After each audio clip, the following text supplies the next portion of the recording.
तो हेलो दोस्तों, स्वागत है आपका आज के इस नई वीडियो में। तो आज हम जानेंगे गुणनखंड कैसे करते हैं। तो गुणनखंड जानने से पहले, सब वीडियो को स्टार्ट करने से पहले, सबसे पहले आप लोगों से रिक्वेस्ट है, अगर आप हमारे चैनल पर नए हैं तो चैनल को सब्सक्राइब करके घंटी वाले बटन को ऑन कर दें, ताकि आगे आने वाली वीडियो की नोटिफिकेशन सबसे पहले आपको मिले। और वीडियो पसंद आए तो वीडियो को लाइक जरूर कर दें। तो जानेंगे आज सबसे पहले गुणनखंड होता क्या है। इसे जानने के लिए जैसे मान लेंगे कोई संख्या लेंगे, जैसे संख्या हमारे पास मान लो 84।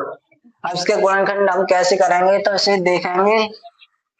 अब इसे इसके गुणनखंड करेंगे तो ये सबसे पहले कटेगी दो से कटेगी तो दो छक आठ, दो दूनी चार। अब ये कटेगी दो से, तो दो से दो दूनी चार, दो एकम दो। अब ये होगा 21। अब 21 कटेंगे तीन से, तो तीन से तीन सत्ते 21 और सात से एक बार। तो इस तरह से हम गुणनखंड करते हैं। तो गुणनखंड करने से पहले हम कुछ महत्वपूर्ण बिंदुओं को जानेंगे। तो जैसे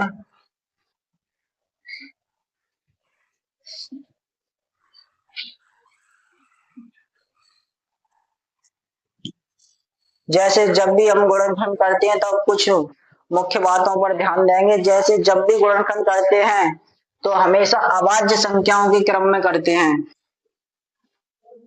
गुणनखंड हमेशा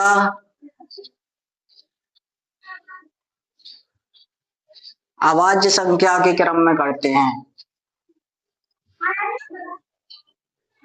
अभाज्य संख्याओं के क्रम में, अभाज्य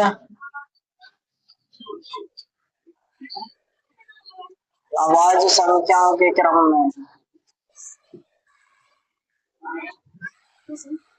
करते हैं।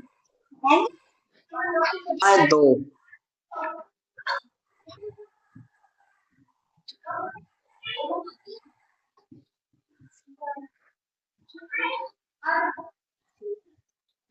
सबसे छोटा अभाज्य गुणनखंड दो होता है।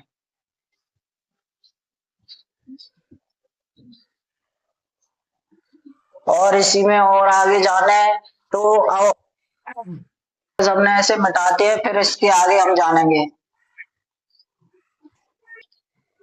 अब जानेंगे संख्या काटेंगे कैसे जानेंगे कि ये अब संख्या कट कितने से रही है। तो इसे जानने के लिए सबसे पहले जानेंगे दो से कौन सी संख्याएं कटती हैं। तो दो से वे संख्याएं कटती हैं जिनका इकाई का अंक दो से विभाज्य। कौन सी संख्याएं दो से विभाज्य होंगी? दो से विभाज्य।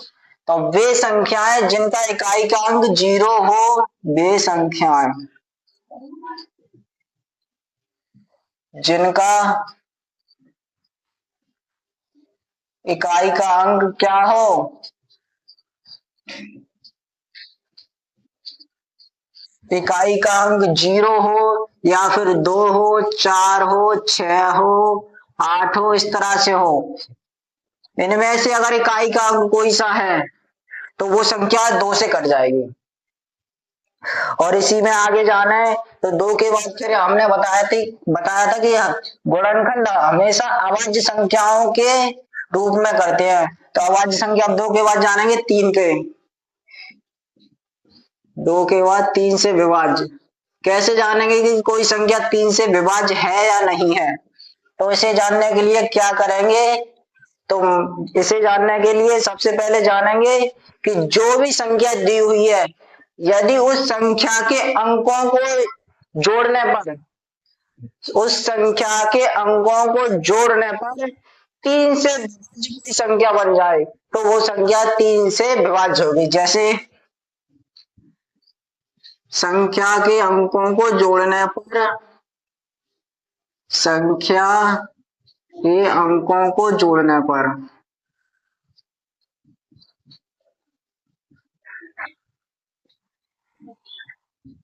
तीन से विभाज्य संख्या प्राप्त हो।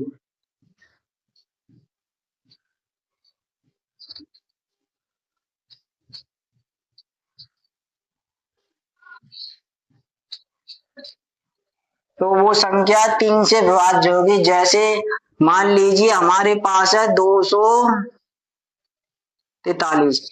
मान लो ये संख्या, अब इसे पता करेंगे, ये अब ये 3 से विभाज्य है या नहीं है। तो अभी मैंने क्या बताया था कि संख्या के अंकों को जोड़ने पर, तो संख्या में ये 3 अंक हैं।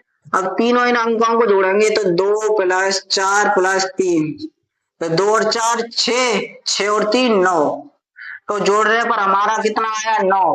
तो संख्या के अंकों को जोड़ने पर 3 से विभाज्य संख्या प्राप्त हो गई।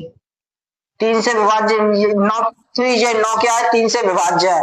तो इस 9 ये 3 से विभाज्य है, तो इसे हम कह सकते हैं कि ये संख्या 3 से विभाजित होगी। इसी तरह आगे एक और संख्या देखते हैं 84, 84। अब इसे देखेंगे क्या ये संख्या 3 से विभाज्य है।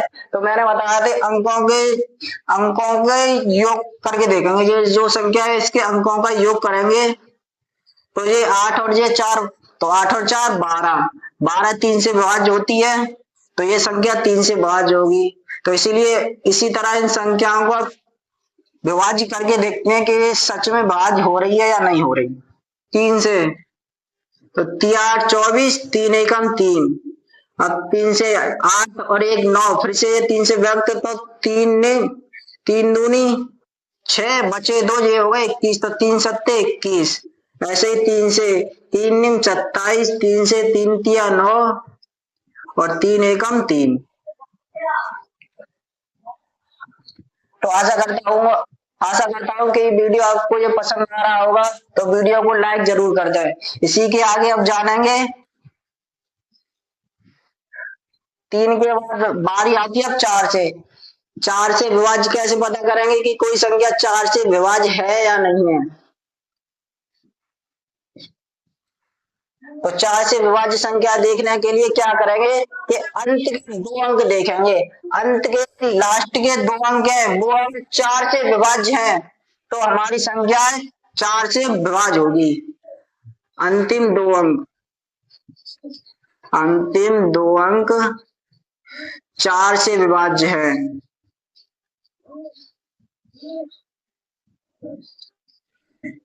अगर हमारे लास्ट के 2 अंक 4 से विभाज्य हैं तो वो संख्या हमारी 4 से विभाजित होगी। जैसे मान लो कोई संख्या ले ली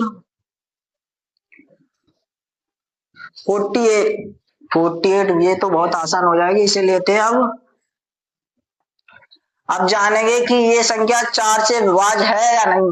तो मैं क्या बताऊंगा कि लास्ट के 2 अंक देखेंगे, अंतिम दो अंक कितने हैं इसके 12, तो 12 मैंने बताया अंतिम 2 अंक अगर 4 से विभाज्य है तो वो संख्या 4 से विभाज्य होगी। अंतिम अंक 12 है, 12 हमारे 4 से विभाज्य हो जाती है, तो ये संख्या 4 से विभाजित होगी। कैसे होगी अब देखिए। अब ये 4 से काट के देखेंगे तो 4 से 4 दूनी 8, बचे क्या 3, ये हो गए 32, तो 4 32 हो गई। और ये अब ऐसे ये आगे 4 से 4 सत्ते 28, 7 से एक बार, इस तरह से जो हो गई 4 से बाद। तो इसी तरह आगे और देखेंगे। अब जानेंगे 5 से जानेंगे 5 से विभाज्य संख्याएं कैसे पता करेंगे। 7 से 8 से 9 से 10 से 12 से। तो 5 से विभाज्य संख्या 5 से कोई संख्या विभाज्य है या नहीं ये जानने के लिए क्या करेंगे, लास्ट के 2 डिजिट देखेंगे। अगर वो पांच लास्ट के 2 डिजिट है वो या तो 0 हो या 5 हो, इन दोनों में से अगर कोई है तो वो संख्या 5 से विभाज्य होगी। 7 से विभाज्य के लिए क्या करते हैं कि अंतिम ओर से 3 अंकों के जोड़े बनाते हैं, और जोड़े जब बनाते हैं तो क्या करेंगे, जो सम स्थान के जोड़े होंगे उन्हें जोड़ेंगे और जो विषम के होंगे उन्हें जोड़ेंगे। सम स्थान के अंकों और विषम स्थान के जो जोड़े होंगे उन्हें जोड़कर जो उनका अंतर होगा, जब जो अंतर उनका जो आएगा वो या 0 आ जाए वो या फिर 7 आ जाए, इन दोनों में से अगर कोई संख्या आती है अंतर करने पे तो वो संख्या 7 से विभाज्य होगी। ठीक इसी तरह 8 से विभाज्य संख्या पता करेंगे कि 8 से कौन सी संख्या विभाज्य होगी। तो 8 से वो संख्या विभाज्य होगी जिन्हें पीछे के 3 अंक, अगर संख्या के पीछे के 3 अंक 8 से विभाज्य हो रहे हैं तो वो संख्या हमारी 8 से विभाजित हो जाएगी। और इसी प्रकार आगे 9 से विभाज्य कौन सी संख्या होगी, तो 9 से वो संख्या विभाज्य होगी जिसके अंकों का योग, जैसे कोई संख्या दिया उसके हर एक अंक का योग करने पर जो योग आए वो योग अगर 9 से विभाज्य है तो हमारी संख्या है 9 से पूर्णतः विभाजित हो जाएगी। ठीक इसी तरह अब आगे 10 से देखेंगे कि 10 से कौन सी संख्या विभाजित होगी। तो 10 से विभाजित देखने के लिए क्या करेंगे, और लास्ट की डिजिट हमारी 0 आ गई तो मान लो वो संख्या 2 से विभाजित हो जाएगी। ठीक इसी प्रकार आगे 11 से कौन सी विभाजित होगी, तो 11 से वो संख्या विभाजित होगी जिसके सम स्थानों के अंकों और विषम स्थानों के अंकों का योग का अंतर करें। जैसे सम स्थानों के अंकों का योग, जैसे मान लो कोई संख्या है 8 9 6 5 4 3, ये संख्या है तो इसके सम स्थान कौन से होंगे, पहले तो विषम देखेंगे। विषम ये 3 ये 3 ये विषम स्थान है और ये 2 6 8 ये सम स्थानों की। तो क्या करेंगे, पहले तो सम स्थानों की संख्या का योग देखेंगे। तो सम स्थानों की कितनी है, 8 और 5 13, 8 अच्छा 14, 14 और 4 18। तो सम स्थानों का योग हो गया। ऐसे ही विषम का देखेंगे तो विषम का 9 और 5 14, 14 और 3 17, 14 और 3 17। या अब ये सम स्थानों का योग और विषम स्थानों का योग का अंतर, ये योग का अंतर या तो हमारा 0 आ जाए या फिर 11 आ जाए तो वो संख्या हमारी 11 से पूर्णतः विभाजित होगी।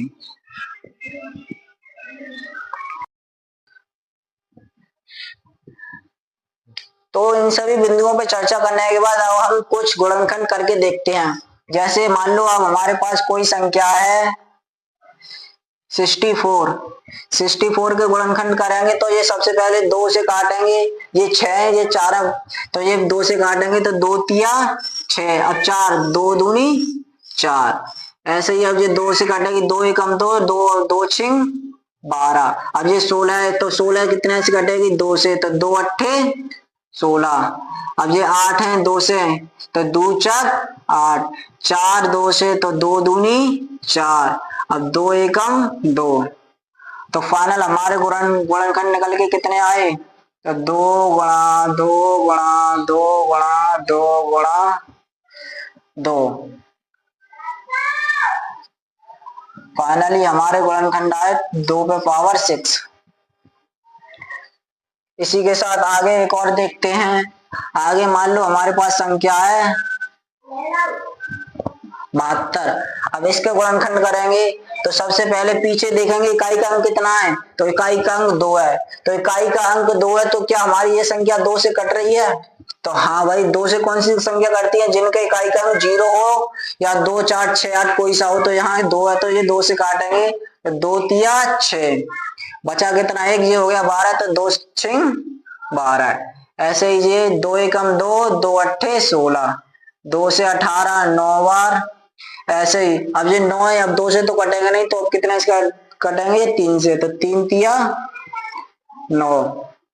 अब ऐसे ये 3 से 3 एकम 3। तो फाइनल हमारे पास गुणनखंड कितने आ गए इसके, तो ये आ गए 2 गुणा 2 गुणा 2 गुणा 3 गुणा 3। तो फाइनल हमारे पास 72 के गुणनखंड आ गए 2 गुणा 2 गुणा 2 गुणा 3 गुणा 3। तो इसे हम कैसे लिख सकते हैं, 2 पे पावर 3 गुणा 3 पे पावर 2। इसी के साथ आगे और सवाल को देखते हैं।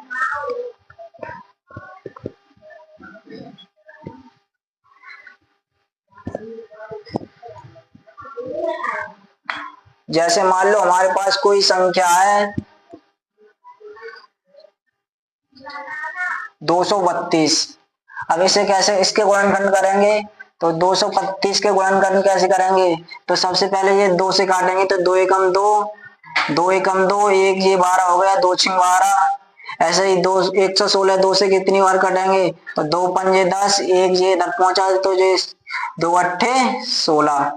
ऐसे ही 2 से 2 दूनी 4, ये हो गए 18 तो 2 ने 18।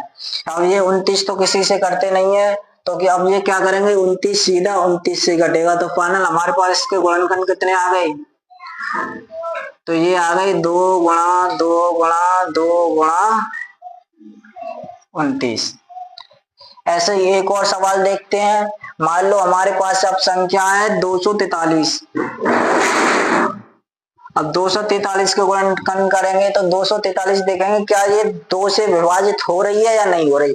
तो 2 से विभाजित नहीं हो रही। अब 3 से पता करेंगे तो 3 से पता करने के लिए बताया था कि संख्या के अंकों का योग देखेंगे वो 3 से हो रहा है विभाजित या नहीं हो रहा।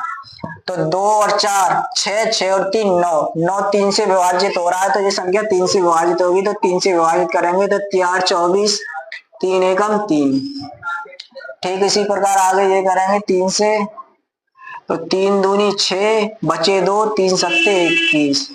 ऐसे ये 3 से 3 निम 27। अब आगे 9 3 से 3 तिया 9 और 3 एकम 3। तो फाइनल हमारे पास 243 के गुणनखंड कितने आ गए। तो ये आ गए 3 गुणा 3 गुणा 3 गुणा 3, 3 पे पावर 4 हमारे ये गुणनखंड हो गए। ऐसे ही आगे एक और सवाल देखते हैं।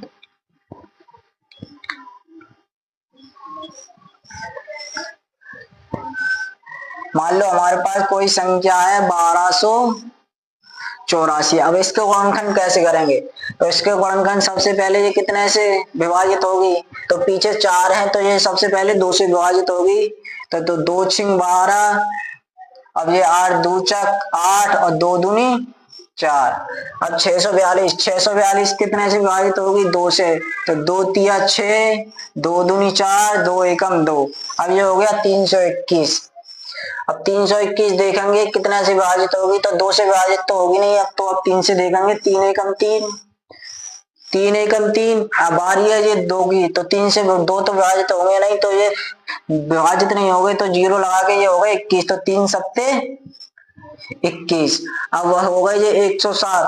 क्या 107 किसी संख्या से विभाजित हो रही है।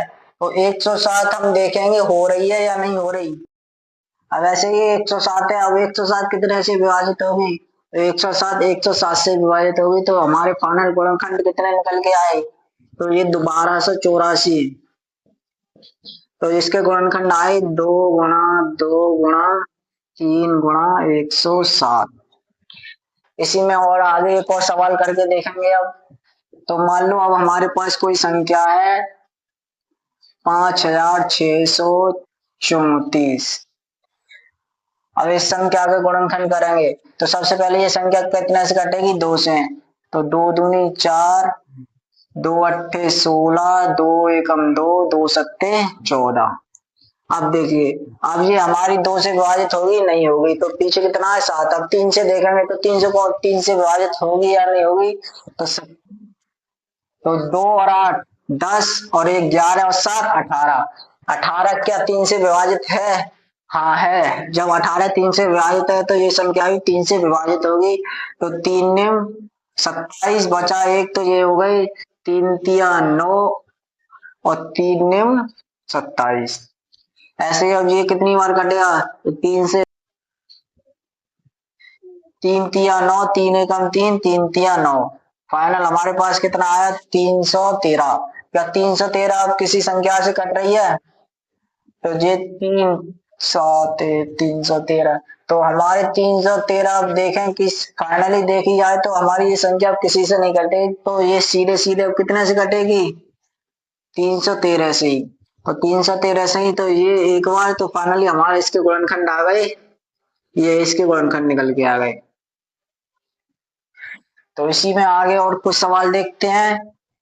फिर इसी के बाद वीडियो को यहीं पे समाप्त करेंगे।